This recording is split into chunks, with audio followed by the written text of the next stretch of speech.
Have you been hearing a lot more about crypto lately, cryptocurrency and ATM crypto machines? Well, then you want to stay tuned because we have someone, a detective, Detective North, who's going to talk with us about cryptocurrency and everything you should know.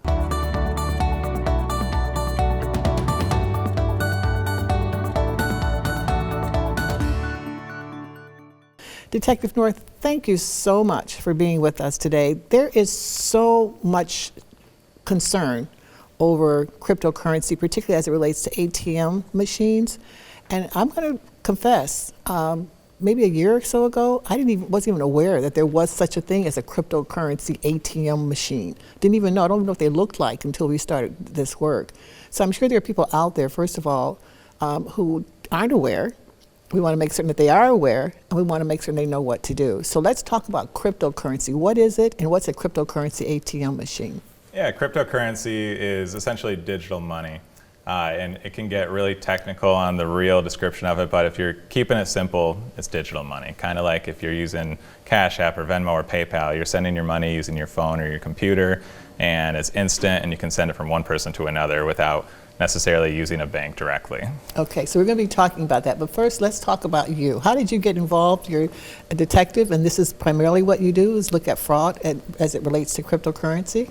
Yeah, so I've been a detective with the Michigan State Police for over 12 years now. Did a variety of different things, but during that time, I developed kind of a niche for cryptocurrency-related investigations, specifically in the last 4 years.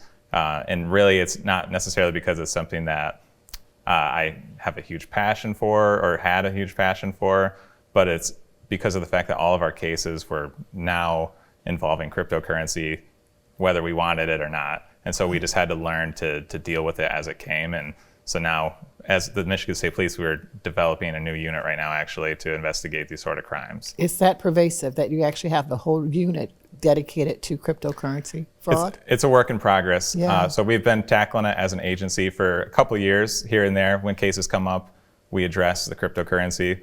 But you know, the statistics out there from IC3.gov or some of these other places that will gather all these stats, it's showing that there's been a massive increase in cryptocurrency-related crime. And I think last year, in 2024, actually, Michigan victims specifically reported to IC3.gov over $124 million of losses from cryptocurrency-related scams. And that's just what's reported. And that's just what's reported. My understanding is that older adults are more prone to be victimized by the cryptocurrency fraud. Is that correct? It is correct. And we do see all ages because there's a lot of different types of scams. But yeah, people who are retirement age or have had time to accumulate life savings, that's pretty much the main factor in why they're targeted, is because there's more money that can be stolen from them. Wow. So why is it more pervasive now than it was a couple of years ago?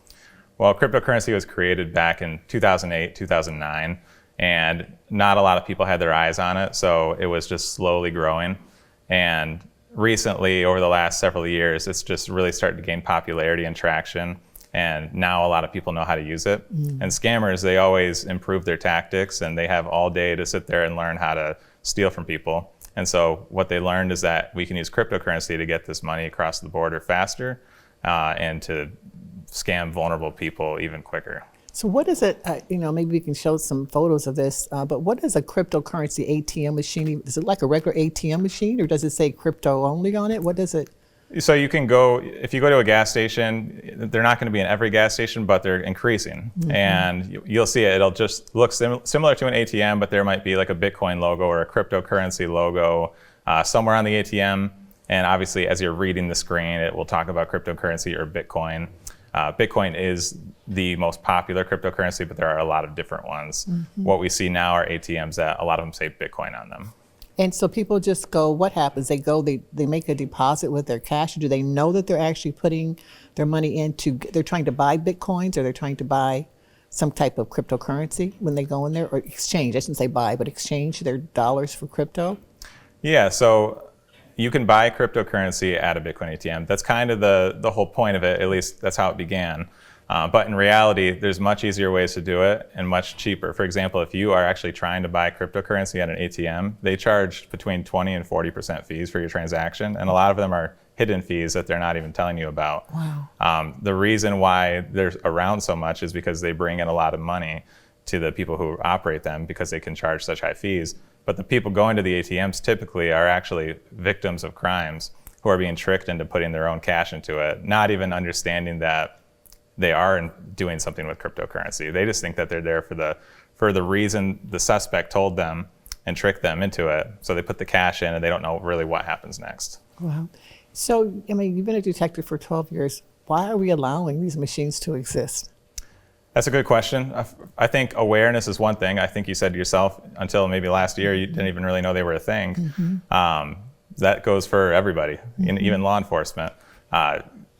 Cryptocurrency, they don't have to get law enforcement approval to create cryptocurrency. They don't have to get approval to build ATMs. And so they're not very regulated. Mm-hmm. And there are some efforts to start regulating them more, and it needs to be done.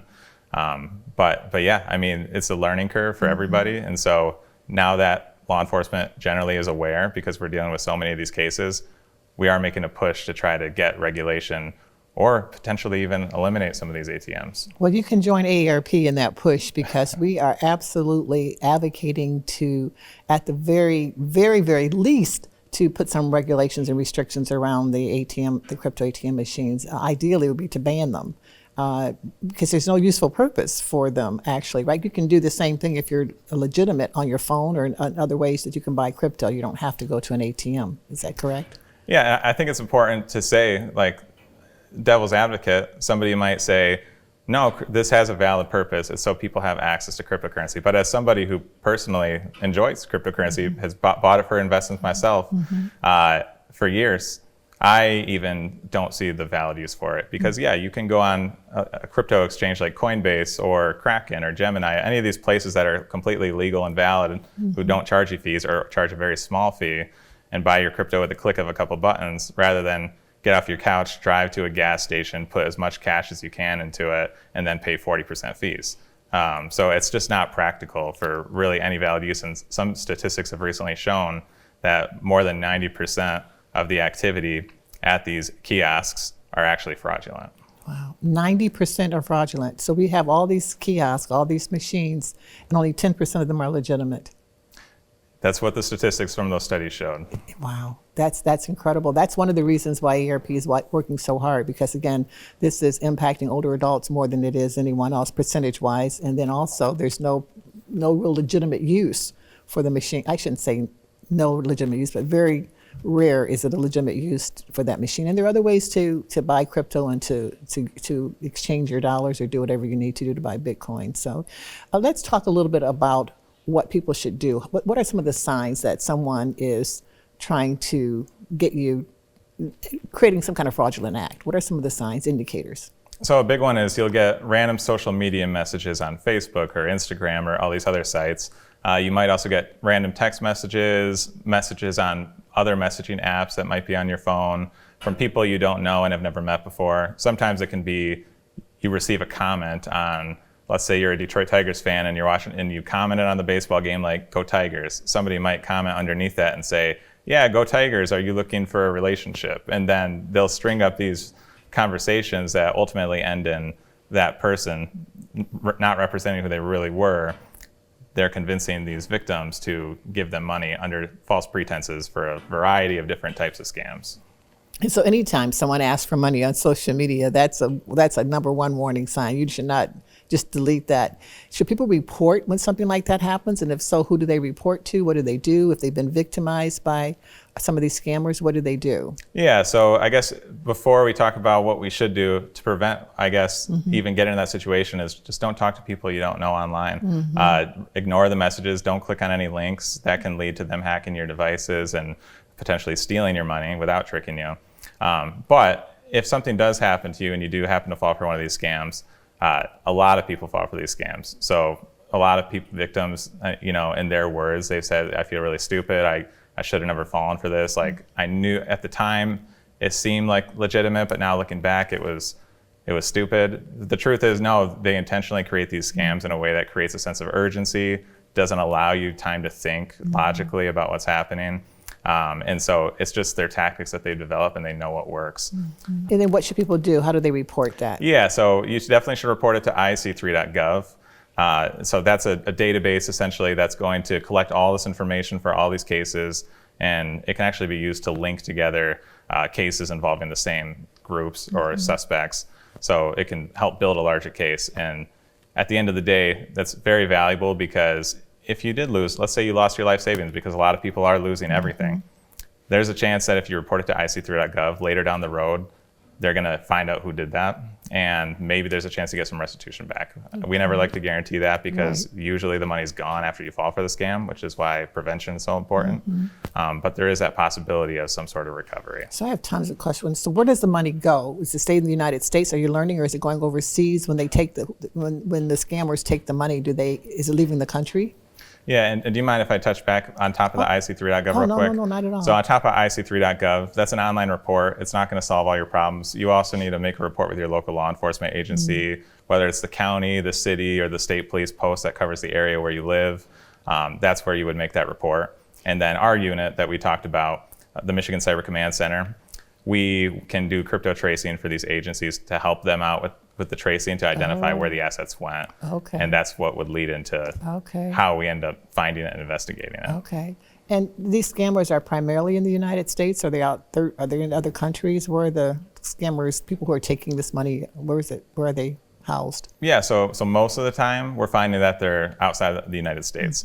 So what happens is the money that gets stolen, and it's not always at Bitcoin ATMs. There's other scams too where they're being tricked into wiring money or buying cryptocurrency and then sending it. So there's a lot of different scams. But what we see is that in order for them to get the money out, the suspects who stole it, it's not a simple task for them. They have to utilize American people and Michiganders sometimes to be able to get the money to their home country where they're living and where they're trying to spend that stolen money.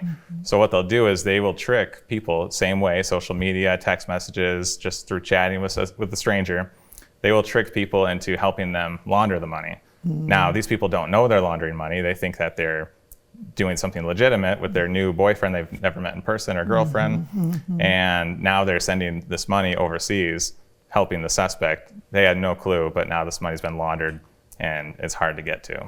And law enforcement has a really challenging time to try to locate where those folks are, even if they find them. Is there any restitution, anything they can do?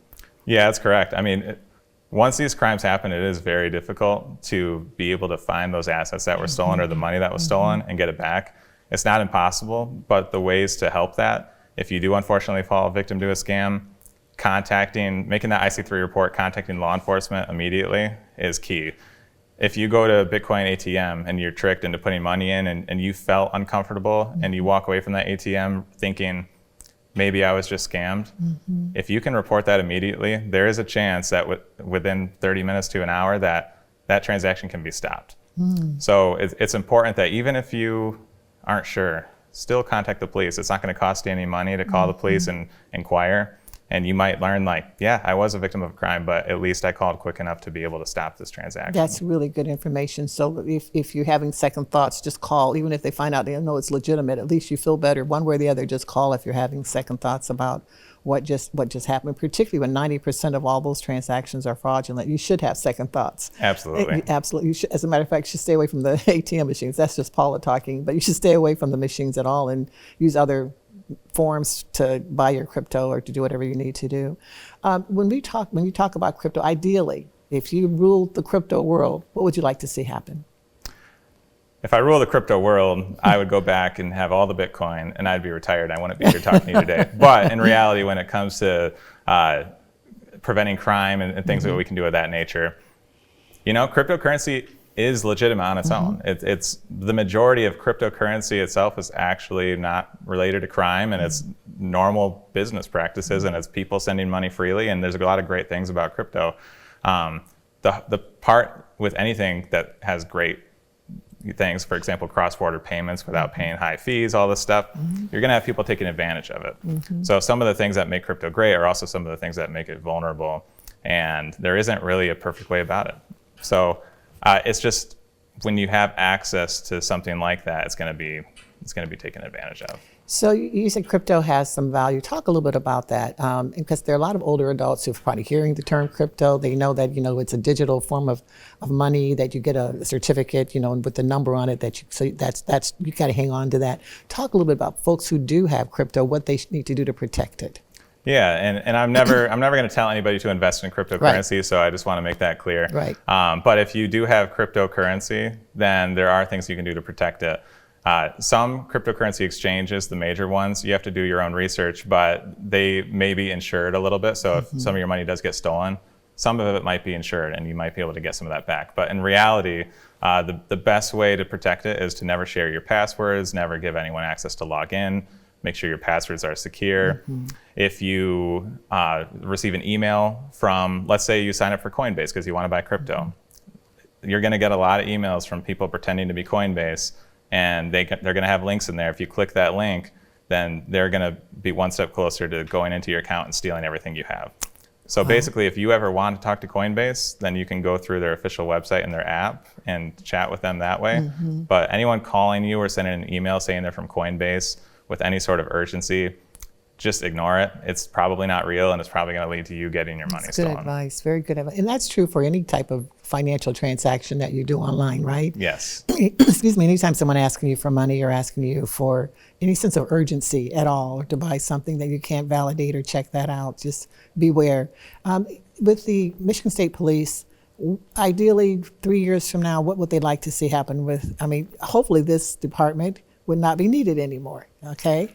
That's not going to happen. I'm seeing you're looking like that. That's not going to happen. But if we ban all the machines, there's still crypto fraud. Correct. I think no matter what, if we take away an avenue of fraud, it's just going to lead to the suspects creating a new type of fraud. Wow. So we're always going to need at least some sort of resources dedicated to combating this cyber-related fraud. And we'll just have to pivot. If something changes, then we have to learn what's changing and make those adjustments so that we can combat that. And these people, I don't know if you're aware of this, but a lot of these scams are orchestrated in other countries in massive compounds where they have billions of stolen dollars flowing through it, some of them nation state funded. And it's allowing them to use all the tech they could possibly imagine, use AI, use anything they want. There's no rules for scammers. They can do whatever they want. The government, when we try to combat this, we have to follow the rules and go by the law. But it's tough when it's an uphill battle when you're working against them who have no rules and can do whatever they want and have all the money and resources they need to continue scamming people. They have a whole industry then, a whole compound, you're saying, of just people trying to scam folks throughout the country. Yeah. That's incredible. And then again, the rules of engagement become more challenging in terms of what you might know they're there, but how do you stop that? Exactly. Wow. Is that true? Is the same thing true that there are other countries that have compounds that are actually going after people other than crypto? Is that true of any other type of currency or fraud? Oh yeah, there's these call centers, all these phone calls you used to get before the carriers got better about blocking them. All these phone call scams, email scams. Call center, hey, your printer's not working, let's get your printer working again, or hey, go buy these gift cards. This was all stuff predating cryptocurrency, and it's the same type of tactics. It's just they pivoted and they started moving more to cryptocurrency, but it always existed beforehand, and they were still in these compounds and these big centers. But since cryptocurrency has been, more involved, it's really ramping up how much money is getting stolen. All the more reason why people need to share information, need to be made aware, and need to know how to protect themselves. We don't want to scare them, but we want to educate them, correct? Correct. And there's websites on the screen there for folks if they want more information that they can call. But again, ISIS 3. IC3. IC3.gov. IC3.gov. IC3.gov. I don't want to talk about ISIS. Yes, right? don't call ISIS for scam help. No. And I want to say thank you to you too for your 12 years of service to this great state in this great country. So thank you for that. We've got about 20 seconds left. Tell us what you'd like people to know in the last 20 seconds that we have on the show. What would you want them to take home and share with others? Yeah, thank you. The biggest thing is don't click those links in those texts or those emails. Don't share your password with people. And if anyone's calling you about anything and you're not sure about it, hang up. And if anyone ever has you standing in front of a Bitcoin ATM and you're about to put money in, there's no valid reason why the government or any organization would actually be asking you to do that. And it's a scam 100%. Do not do it. If they wanted to arrest you, they will send you something in the mail or they will show up to your door. They're not going to send you to a Bitcoin ATM to make that happen. I appreciate you so much. Thanks for being here and thanks for that information. Yeah, thank you.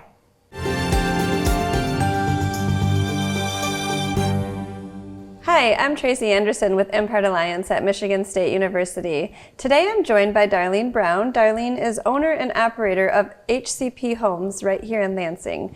Darlene, tell me a little bit about HCP Homes. Thank you, Tracy, so much for having me. Of course, HCP Home stands for Hope, Compassion, and Peace. That's what we bring to our community. We partner up with Impart Alliance. That has been a great partnership with us because there is such a wealth of information there. Their leadership, how they empower direct care workers, how they're outreaching. It's just every aspect of what they do has improved my business tremendously. And your business essentially is an adult foster care home, correct? So you have direct care workers who come into the home day in and day out to support those who live there? Absolutely. Adult foster care home is a home that usually in a neighborhood. We have a 6-bed home there that we provide care for 24/7. Okay. And how important is it to have a relationship with Impart Alliance and the work that you do every day? Well, it's awesome to have a partnership with such a big organization as Impart Alliance. Definitely open up doors. The training is just valuable, not only to myself as a seasoned caregiver, but also to my staff. Absolutely. And the training is free. And yes, absolutely free. So everyone and anyone should absolutely connect with Impart Alliance trainings. Like I said, even if you've been in it for a while, as far as a seasoned and experienced person, you always can find and update your skills. Absolutely. And our resources are available for family caregivers, but also direct care workers who are in the field. Thank you so much, Darlene, for your time. And to learn more about Impart Alliance and our resources, please visit our website at impartalliance.msu.edu.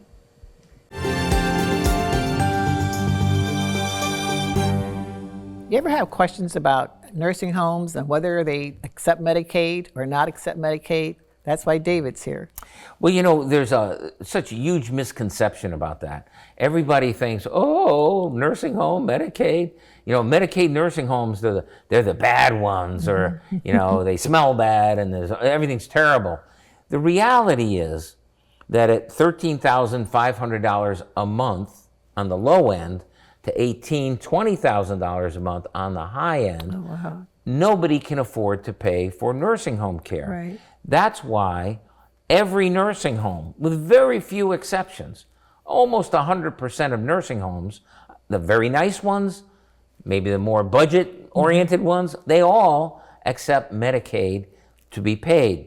But then people will say, oh, yes, but there's just a few people on the Medicaid. The federal numbers are around 70%. I say 80% of the folks in nursing home right now, whatever nursing home you care to go to, on average, are going to be on the Medicaid because nobody's got $18,000 a month to pay for it. Nobody. And that's why people wind up on the Medicaid. And this whole idea, oh, there's only a few Medicaid beds, not true. Medicaid will pay for any Medicare certified bed. I know we're getting into the weeds of this a little bit. Are they required to do that? Yes, it's a state law. Every Medicare bed is automatically dual certified as a Medicaid bed. Medicaid will pay But there's for only any so Medicare many bed. of them in each facility, right? There are a certain number of dedicated Medicaid beds, and they say that so they can say, oh, I'm sorry, we have no Medicaid beds available. The Good reality information. is, if you're in there, Medicaid will pay. Thank you for that, David. Good to know. Thank you. You bet.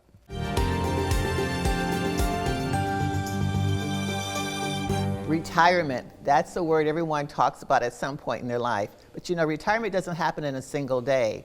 But some people think it does. But James, thank you for being with us today. Tell us, why is that thinking outdated? Yeah, Paula, that's a wonderful question. Retirement, there's a lot of lead up into it as you head toward that actual decision day of separating from your employment. And then obviously after it, most of the people focus on that single decision of what is it like day one or day two when I retire, when in reality you might be planning for a 30 or 40-year time frame of how do my assets last, how healthy am I, how much time am I spending with family and friends. All of those are really important considerations as you look at the overall time frame of what a retirement scenario looks like. And what are some of the risks if people don't look at it that way? Yeah, another fantastic question. So the biggest risks we see are not necessarily running out of money, which is usually the biggest thing that we hear from folks, but it's maintaining a happy, healthy lifestyle. And that's not just financial, that's also from healthcare, family, and spending time with friends. And that's important for people to plan ahead. Yes, absolutely. The financial planner in me would say the sooner you start, the better. But if you feel like you're behind, it still makes sense to start planning and making sure your ducks are in a row as you head toward that decision date. And even if you're already retired, we still have time to potentially take a look at what are those overall decision-making areas could be changed or adjusted as we go through our retirement. A lot to consider, and some of those considerations need to be done in advance. So people should contact their financial advisor, right? Absolutely. Their financial and tax advisors can help them lay the foundation of how a successful retirement can be. Thanks, James. Appreciate you being here. Thank you. CATA's regional mobility solutions can help seniors seize the day. Hear what riders and community leaders have to say about the value CATA brings to the lives of aging adults. My name is Patsy Dillard, and I'm a SpecTran and a big CATA rider for the buses, and I enjoy riding SpecTran, CATA. I've been riding for like 30 years now, and then I ended up in a wheelchair. So I'm riding the big bus, and I'm like, it took me a long time, like almost a year, when I had my chair that I wasn't test driving it on the bus. But I finally got enough courage, and I started riding the bus, and I became a pro with it. Could turn, hit the right spots, and I really could bag up in there, and I really enjoyed riding. And if I had got a car, and I was like, it's more cheaper to keep riding the bus, and it's more safer for me. So that's what I continue to do. And now I'm not in the wheelchair anymore, thank God. I graduated to a walker. Bus drivers on SpecTran, they're like, yeah, you're still doing it. And it's been a year and a half now, and I've been walking them on, and they always give me props, like, keep up the good work, and I love it. The wheelchair riders don't know that. You can get in touch with SpecTran or CATA system, and they'll give you little strips that go on your chair where you can lock it onto your safety belt on the bus. So a lot of people that don't know that, that's cool. Well, SpecTran, they pick me up door-to-door service, and I love that. And I can just walk right out my door and to my doctor's office, no hesitation, and I love it like that. The proof is in the pudding when they come and get me, so yes, CATA, just keep what you're doing, keep on doing it, because I love it, and there's no problem with it.